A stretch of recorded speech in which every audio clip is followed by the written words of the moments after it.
What's going on, guys? So you are checked into your hotel and they tell you free continental breakfast. I know we've all heard that, right? And you're like excited. Oh yeah, I get something for free. Well, what the heck does that even mean anyway?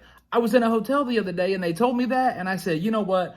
I have got to get to the bottom of this. So this video is going to go into what exactly is a continental breakfast.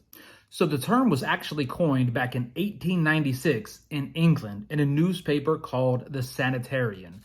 And the purpose of it was to make the breakfast seem more palatable for the Europeans who were visiting. That's why it's called continental, the people from the European continent. So the actual definition of continental breakfast is a light breakfast with jams and breads and things like that. So if you were looking for a book definition, that would be it.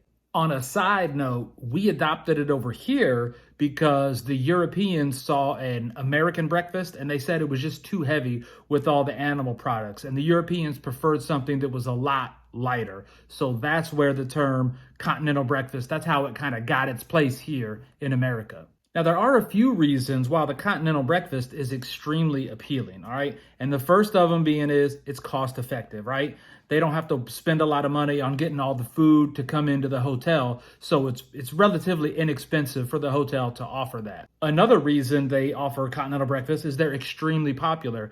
If you've ever seen it in the hotel, you know, it's a lot of stuff that's prepackaged. So travelers can come in, they can pick up what they want, maybe fix a cup of coffee, maybe a bottle of juice, bagel, whatever, and then they can hit the road. It doesn't take a lot of time to sit there and cook anything.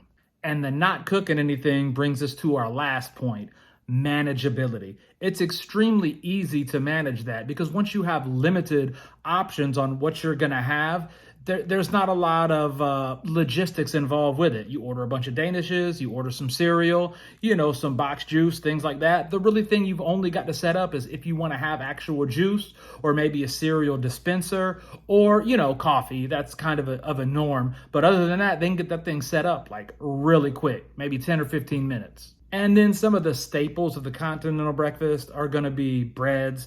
You know, you'll always see that with the muffins. Also, maybe some yogurt, maybe some fruit and some granola. And also, surprisingly, when I looked into it, it's like an arrangement of cheese, which actually makes sense. You can throw a little bit on the plate and you are good to go.